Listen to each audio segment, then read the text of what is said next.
ఏపీలో శాంతి భద్రతలకు విఘాతం ఏర్పడిందన్నారు అరకు బీజేపీ ఎంపీ అభ్యర్థి కొత్తపల్లి గీత. సాక్షాత్తు సీఎం ప్రతిపక్ష నేతలపై రాళ్ల దాడులు జరుగుతుంటే ప్రభుత్వం ఏం చేస్తుందని ప్రశ్నించారు. మొన్న జగన్, నిన్న చంద్రబాబు, పవన్ మీద దాడులు జరుగుతుంటే డీజీపీ, సీఎస్ ఏం చర్యలు తీసుకున్నారని నిలదీశారు. ఈసీ జోక్యం చేసుకోవాలని డిమాండ్ చేస్తున్న కొత్తపల్లి గీతతో మా deputy input editor Vasu face to face. రాష్ట్రంలో రాళ్ల దాడిపై చాలా తీవ్రమైన చర్చ జరుగుతుంది. ముఖ్యంగా సాక్షాత్తు సీఎం మీద రాళ్ల దాడి జరిగింది. నిన్నేమో ప్రతిపక్ష నేత చంద్రబాబు మీద, పవన్ కళ్యాణ్ మీద ఇలా రాళ్ల దాడులు జరగడం పట్ల పోటీ చేస్తున్నటువంటి అభ్యర్థులు కూడా చాలా తీవ్రంగా ఆగ్రహం వ్యక్తం చేస్తున్నారు, ఆవేదన వ్యక్తం చేస్తున్నారు. మనతో పాటు మాజీ ఎంపీ, అరకు ఇప్పుడు ప్రస్తుతం పోటీ చేస్తున్నటువంటి ఎన్డీఏ అభ్యర్థి కొత్తపల్లి గీత గారు ఉన్నారు. మేడం, మీరు నిన్న కూడా చెప్పడం జరిగింది, ఈ రాష్ట్రంలో శాంతి భద్రత విఘాతం కలుగుతుంది, అందరి మీద దాడి చేస్తున్నారు. మీరు చెప్పాక కూడా నిన్న చంద్రబాబు మీద జరిగింది, మళ్ళీ పవన్ కళ్యాణ్ కూడా. దీన్ని ఎలా తీసుకుంటారు? రాష్ట్రం నిండా కూడా అల్లరి మూకలు ఈరోజు రెచ్చిపోతున్న పరిస్థితి మనం చూస్తున్నాము. వాళ్ళు సాక్షాత్తు మీరు అన్నట్టు జగన్మోహన్ రెడ్డి గారి మీద జరిపించారు. ఈరోజు నిన్న పవన్ కళ్యాణ్ గారి మీద, అలాగే చంద్రబాబు నాయుడు గారి మీద రాళ్ళ దాడి జరిగింది. అండ్ వేరియస్ ప్రాంతాల్లో అల్లరి మూకలు ఈరోజు ప్రజాస్వామ్యంలో అభ్యర్థులు ఎవరైతే ఉన్నారో వారందరికీ కూడా సీరియస్ థ్రెట్ ఉన్న పరిస్థితి ఈరోజు మనం చూస్తున్నాము. ఇది కంట్రోల్ చేయలేకపోతున్నారు. కాబట్టి ఎట్టి పరిస్థితుల్లో డీజీపీ, సీఎస్ మీద తగిన చర్యలు ఈసీకి ఉపక్రమించాలని చెప్పి నేను కోరుకుంటున్నాను.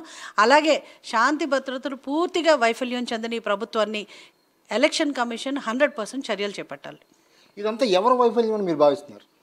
చెప్పాను కదండి, ప్రభుత్వ వైఫల్యం, అలాగే పోలీస్ వ్యవస్థ వైఫల్యం. ఎందుకంటే పర్మిషన్స్ పేరుతో మమ్మల్ని వేధిస్తున్నారు. పర్మిషన్స్ అన్నీ ఇచ్చిన తర్వాత కూడా మేము సిఐఎల్కి, ఎస్ఐఎల్కి కూడా పర్మిషన్స్ తీసుకుని ర్యాలీలు చేస్తున్నాం. కాబట్టి ఒక్క పోలీస్ అధికారి కూడా ర్యాలీల్లో కనిపించట్లేదు. ఎలాంటి అవాంఛనీయ సంఘటనలు జరిగినా కూడా పోలీస్ వారికి 100% దానికి బాధ్యత తీసుకోవాలి. ఈరోజు జరిగిన సంఘటనలన్నీ కూడా పోలీస్ వారు 100% బాధ్యత తీసుకుని అండ్ ఈసీ దాన్ని 100% అబ్జర్వ్ చేయాలి. ఎందుకంటే కోడ్ అమల్లో ఉంది కాబట్టి ఈరోజు ఈసీలోనే ఈ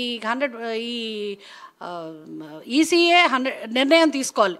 సో ఈసీ ఖచ్చితంగా దీని మీద చర్యలు చేపట్టాలని చెప్పి నేను డిమాండ్ చేస్తున్నాను. మీ అరకు పార్లమెంట్ సంబంధించి చాలా సెన్సిటివ్ ప్రాంతాలు, ఎవరు ఎలా ప్రాంతాలకు కూడా మీరు వెళ్ళి పర్యటిస్తున్నారు, ప్రజల సమస్యలు తెలుసుకుంటున్నారు. మరి ఇటువంటి ఈ పరిస్థితుల్లో మీరు ఎలా భావిస్తున్నారు? నేనైతే అండి ప్రజల్లోనే ఎప్పుడు ఉండేదాన్ని కాబట్టి నాకు ఇలాంటి సమస్యలు ఇప్పుడు వరకు ఎదురు కాలేదు. కానీ ఇప్పుడున్న పరిస్థితి చూస్తుంటే కావాలని కొంతమంది దాడులు చేయిస్తున్నారు. కాబట్టి అందరికీ కూడా ఈరోజు మనకు అందరికీ కూడా థ్రెట్ ఉంది. ఈసారి నెక్స్ట్ వచ్చే ర్యాలీస్లో కూడా చూడాలి ఎట్లా చేస్తారో. కానీ నేనైతే డిమాండ్ చేస్తున్నాను, ఎక్కడెక్కడ ర్యాలీస్ చేస్తున్నాం, ముందు పర్మిషన్స్ పెడుతున్నాం కాబట్టి ఏ చిన్న ఇన్సిడెంట్ జరిగినా కూడా దానికి పోలీస్ వ్యవస్థ బాధ్యత వహిస్తుంది. కాబట్టి పోలీసులు అప్రమత్తంగా ఉండాలి. ఎలాగా ర్యాలీలో ఉన్న ప్రజలు మా వాళ్ళే ఉంటారు కాబట్టి వాళ్ళు కూడా చాలా జాగ్రత్త పడతారు. ఇలాంటి అల్లరి మూకలు ఎవరన్నా ఉన్నా కూడా నేను ఒక పిలుపునిస్తున్నాను, కార్యకర్తలందరూ కూడా అలాగే ఎవరైతే ప్రవర్తిస్తున్నారో వాళ్ళు పట్టుకుని చితకబాది పోలీసులకు అప్పచెప్పాలి. ఎందుకంటే ఇలాంటి ప్రజాస్వామ్యం ఈరోజు ఎలక్షన్ టైంలో స్వేచ్ఛగా ప్రచారం చేసుకునే హక్కు ప్రతి అభ్యర్థికి ఉంది. ఆ హక్కును హరించగలిగే శక్తి ఎవరికి లేదు. అండ్ ఈ అల్లరి మూకలు కేవలం ఎవరొకళ్ళు వీళ్ళని వెనకాలండి నడిపించి వీళ్ళ చేత చేయిస్తున్నారని చెప్పి నేను బలంగా నమ్ముతున్నాను.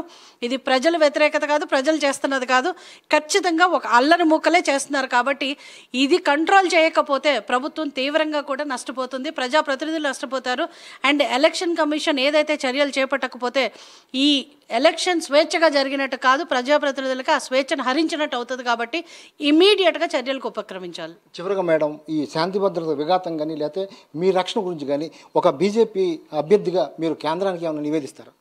ఆల్రెడీ నేను కేంద్రానికి నివేదించడం జరిగిందండి. నిన్న కూడా మెసేజెస్ పంపించాము, ఈవేళ కూడా పంపిస్తున్నాము.